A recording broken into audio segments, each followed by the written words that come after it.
Good afternoon, Elisa. How are you today? Pretty good, Mel. How are you? Good, good. Thank you for making the time to be with me. I'm super excited to interview you for the Women in Tech and Their Money Stories series. We had the pleasure of meeting through a mutual friend. Gosh, this has been almost 2 years now. Yeah. Can you And believe it? it's amazing. We immediately clicked, and I brought you into our monthly real estate mastermind group, and you were a very instrumental professional partner of mine. And now I'm really excited that you're here today because you're moving on to bigger and better things. And I'm really excited to hear more about Insure Quality and what you've been up to over the last few months. Tell us about yourself. Thanks. Yeah. Well, Alyssa, obviously, but I just got married in May. I've got two dogs. Congratulations. Thank you. I've got two dogs and a cat. We just had one of our pets died this year, actually, and we got a new puppy, and he has been a challenge, but one of the coolest challenges we've ever faced. He was supposed to be 40 pounds. He's 8 months old and he's 55 pounds. Oh, yeah. So we will see how long and how big he ends up getting, but that's where we're at with that. And then I guess if you want a fun fact, I do have a superpower. I can cut onions without crying. Really? Well, that's not going to be real helpful since they just recalled them all. I know. It's not a super cool one because frankly, I think it's a sinus issue, but right now I'm just going to call it a superpower. Well, if you're going to have one, it's not a bad one to have. Yeah, no, I like it because then I can cook. Anybody else can't be in the kitchen. I can be there just chopping away. So tell us a little bit about your new company and what's going on there. Yeah, Insure Quality, a big deal, big launch. And I think the bigger thing is actually what's coming. And that's why you and I started talking, because you're doing this Women in Tech series. And right now we do have a website, but there is a piece of tech coming that's called Medusa Score. So one of the coolest parts about what we're doing is that we're kind of creating a new way to evaluate who you work with in the insurance industry. But instead of doing like a star rating or a percentage-based rating, we're trying to base it based off of culture.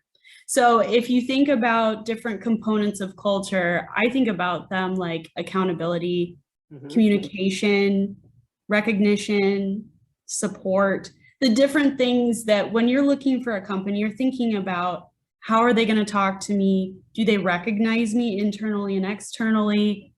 Do they take accountability for when something happens? And are they honest about it?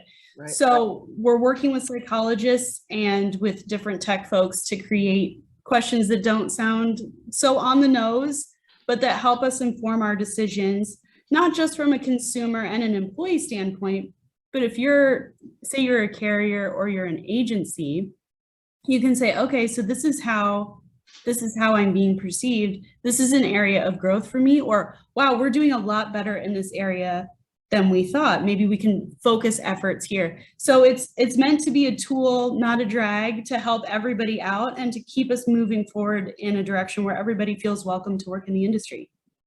I mean, I think it's fantastic that you found a pain point and you are, instead of just complaining about it, you're actually coming up with a solution and doing something about it.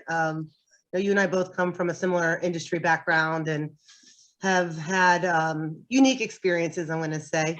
Yeah. Some of them not always the best, but there's a need for this. And I mean, I know you're starting with insurance, and I'd love for you to tell our audience a little bit about your career history, because obviously this came to be an important project for you because of some of the personal things that you've experienced in your career, but something that has so much room to grow on the other side of this equation. So how is it that you came to, I mean, you've been in insurance for how long now? I was in insurance for over 10 years, and I can say was now. It took me a while to get to that point. And to your point, it's not just insurance that needs it. And I didn't just wake up one day and say, oh, I think maybe we'll build this for insurance. Right. No, I spent 10 years in insurance. I did underwriting. I was a sales rep for quite some time. And then I was an agent for a little bit. So for me, if I'm thinking about my history, underwriting was really like a really cool moment for me, because at one point I got to specialize, and I specialized in work comp. Okay.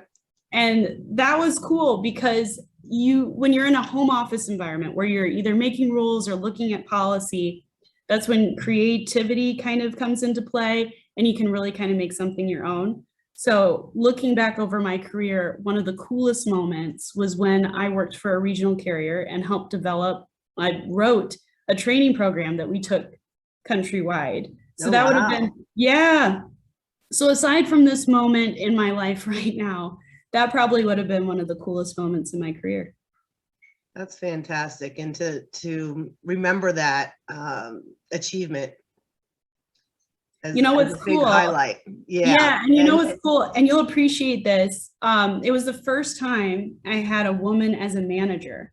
wow, I do appreciate that. Yeah. Yeah, and it was so cool. I didn't really know how to, because in our industry, it's not super, like we're typically the first or the only person in the room. Mm-hmm. And I remember thinking, oh, how do I even engage with her? Right. But what I loved about her and how she handled that department is she noticed that I was capable of doing more and said, okay, if you finish your work before the end of the day, Mm-hmm. here are some of the problems that we have in the department. Here are some things that we need solutions for.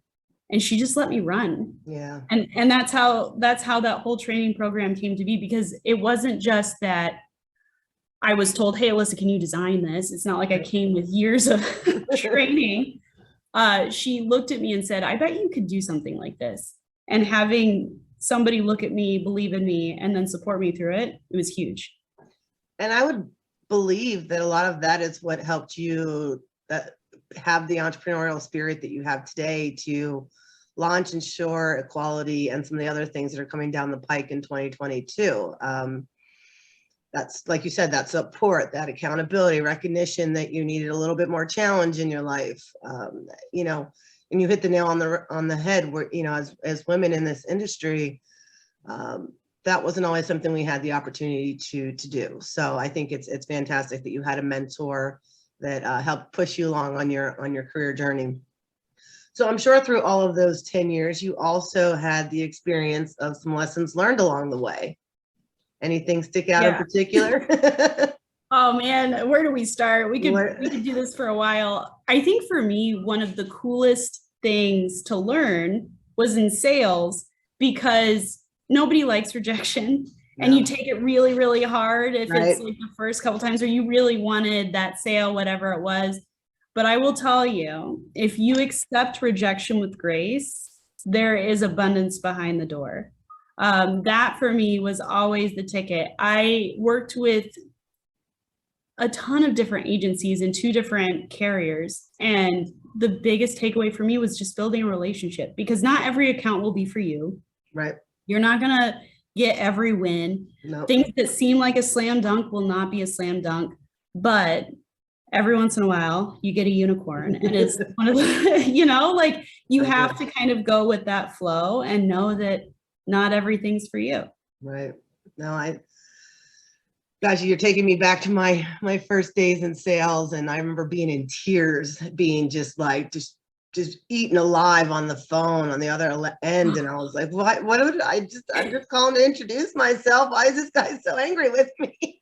Did you ever cold call? Yeah, cold call. Right. Exactly. And, I was the inside salesperson. And I had an external salesperson. And that was her. I mean, it was so fortunate that I had a female, back to your point, mentor and partner, because she's like, you got to toughen up your skin real fast or you're not going to cut it. And this was within the first 2 years of my career, and I do think that lesson learned is one that has carried you and I both through our careers and put us in a spot to be as successful as we have been. And how awesome that she got to the level she did and didn't pull the ladder up behind her. Right. To this day, every once in a while, usually once a year, I'll reach out to Michelle and say, hey, how you doing? I'm grateful for you. Thank you. And she's still kicking butt and taking names. And awesome. And yeah, I mean, and in the financial services industry, for her to be so successful, it's testament. I hope that she's helping other women along the way. I know she was instrumental in my career for sure. So I appreciate that. Okay, so then part of the series is obviously the fact that I work with women in tech. And so I want to bring it all together with a money tip or two that you may have for our audience, because obviously I'm a financial planner and always thinking thoughtfully about how we can keep more of our money in our pocket and, build for our future. So what have you experienced along the way that you think would be something, maybe one or two tips that you think would be worth sharing? Yeah, the ones I have are kind of combined. And over the pandemic, I went through the closets, I went through the drawers, I did that archaeological dig of all of our things that we've just accumulated over time. And I was having this conversation with a friend recently because she didn't want to get rid of a pair of pants. She had it forever. They don't fit. We all have this pair of pants. Right. I can think of a few in my pocket right now. Yeah. In my closet right now. And she loved it, but she was like, I just can't bring myself to do it because they're not damaged. And I said, well, how much did you spend on this pair of pants back in the day? And she's like, I don't know, like 40, 50 bucks. And I said, okay, well, how often did you wear this pair? And she gave me a number. Right. And we did the math. I was like, this was about, 10 cents a wear. Do you think you got your money's worth? And somehow turning that into a monetary value was like, oh, I think I can let this pair go. But conversely, the other thing I did was I just was very mindful. I didn't buy things unless I absolutely had to have it. And I'm telling you, you really don't need as many clothes as you think. I mean, basically, you just need tops now, right? Don't make me stand up, Elisa. Stay here. So you just need the top. And we saved a lot of money by just being very mindful of how and where we were placing our money. So to your point, there's a lot of money saved or left over, just kind of hidden in your apartment, your condo, your house. Yeah. I think obviously the pandemic was a terrible experience for all of us, but I do think there were some positive things that came out of it. And one of that is the reset for really looking at our finances. And I'm not going to say I'm an angel here and that I'm the best of every financial guru in the world, but, I think there was a wake up call to how much money we were eating out. And even if we were doing happy hour and thinking, okay, we'll go from 4 to 6 because it's cheaper, the amount of money we were spending that could have been put away for savings, a rainy day, emergency fund, whatever. I do think the pandemic gave us a real opportunity to reset and think, to your point, do I need another sweater? Do I need another pair of shoes? Definitely saved on Ubers over the pandemic. Although if you go out now in the city of Chicago, probably not. Yeah, it's hit or miss. That's for sure. It is. No, I did take the red line the other day, and I'll stick to the Ubers. Yeah. They didn't do a really good job during the pandemic of improving the system. No, it was a little different here in Chicago than I'm sure a lot of other places, but yeah, I agree. I mean, the amount of money that we would spend on going out or just grabbing a drink, and you don't even think about it because it becomes such a normal part of your life. But when you are home and you cook, or to our points, like we're wearing the business tuxedo, you don't need as much. Like, what do you actually need? And whittling it down, and it's people. Yeah, right. Relationships for sure.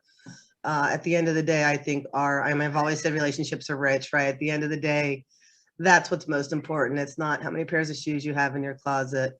But there's also the balance in there too. I mean, we want to support small business owners like ourselves. And, I would put that out there this holiday season. Please do that. If you're going to be buying gifts for anybody, first and foremost, have a budget and think thoughtfully about how much you want to spend. But also support local, your local mom and pop restaurants, the shops. They were hit really bad by the pandemic. It's a real opportunity to support them. Especially in the cities. There's a lot of co-ops in Chicago that feature a lot of small business owners that may not have brick and mortar. And that's usually my first step. Yeah, absolutely. I agree. And sometimes that's a switching of mentality as well, right? So I appreciate you sharing that. I think that's a really big one. So as we wrap up here, tell me, where can we find you, and what would be something that you want to leave with the audience? Yeah, my call to action, as it were. So there's there's 3 ways you can help ensure equality and our movement. Perfect. 2 for individuals and 2 for businesses, and 1 that like meets in the middle. That's that third. So if you are an individual and you've been in the industry, share your story with us if you want. We believe in consent. So if that's not something that you're ready or willing to do, take your time or don't. But that helps us because it shows where are the needs, how can we help communicate to industry companies that may not be thinking about, that may not be thinking about, oh, that is really damaging when you put it that way. The conversations I've had with just the stories we've received have been very well received, and it's been thought-provoking for a lot of people. So share your story if you can. Go online and subscribe to our newsletter. We're going to start sending those out this month. So get in before that first one. There's going to be tips and tricks. And then the third thing is to donate. We're a nonprofit. So that's how we keep things going, keep resources available or free or, at a reduced rate. And then on the company side. Hold on. I think there could be a fourth one over there. Like your social media posts. Oh, well, yeah. Find us on. I'm still new to this, Mel, so I appreciate the guidance. Yes. I mean, we really want to help to get the brand and everything out there. So please like and share anything that you feel resonates with you. Yeah, and I actually just read an article about LinkedIn and how the algorithm works, and they're prioritizing comments, then reactions, then sharing. So if you like something or you have a question or you just want to comment on it, please do, because that's really what it's going to get us the audience that we're looking for. Fantastic. Okay. On the company side, sign our pledge. It's not a difficult pledge. Basically, you're saying, yeah, we support people coming into the industry that don't look like the traditional view of who's been in this industry. Oh, who would that be, Elisa? Sorry. Make me say it? No. I'm just poking the bear. Yeah, no, I know. It's really, it's frustrating because it shouldn't be this way, because talent is out there and we've lost out on progress. We've lost out on meaningful change. We've lost out on so many things. And in this industry, we've been going through a talent crisis long before the pandemic hit. There were articles in 2018 and 2019 talking about the attrition in the insurance industry. And it's because we're not a welcoming place to be. Right. And we can change that. To your point, when we were talking about looking at small businesses for our holiday shopping, all we have to do is change our mindset. It's not going to be one in the leaps and the bounds and the logo changes. It's going to be one in the office meetings and the one-on-one chats and the adding your pronouns to your email signature. Right. These are all little things that mean a lot to a lot of people. And if we really want to see this industry into the next phase, this is the best way to do it. So please sign the pledge, affirm your commitment to people in the industry and to making this industry a more welcoming place for everybody. And then we also have a newsletter and a donate button so that the newsletter will be split between individuals and companies. So if you're thinking you're going to get the same newsletter as everybody else, no, you can sign up for both or either. But if you're a company, we're starting to partner with a lot of different resources for you. This might be a great way to stay on top of that. But yeah, again, we're a nonprofit, we need it. And yeah, if you're a company and you want to like our social media posts, please do that too. We're very active on LinkedIn, so please follow us. And then I would say the website is ensurequality.org. I've spent some time on it recently, and not only is it absolutely beautiful and stunning, you can see the layout and how there are the resources for those employers that are really willing to take a stand and actually do something. So I would urge those folks to go out there, but as well as individuals who are either in the industry or thinking about getting into the industry. This is a wealth of resource. So thank you for sharing that with us. Yeah, thanks for your time. Yeah, and thank you for your time. Obviously, we haven't had the best of luck in getting together this summer for a beach day, but it's been great being able to do these Zoom calls with you, and really excited for where you're going in 2022. And I'm here to support you in any way I possibly can. And so with that, I wish you a happy holiday season and we'll be in touch soon. You too, Mel. Happy holidays. Take care. Bye. Bye.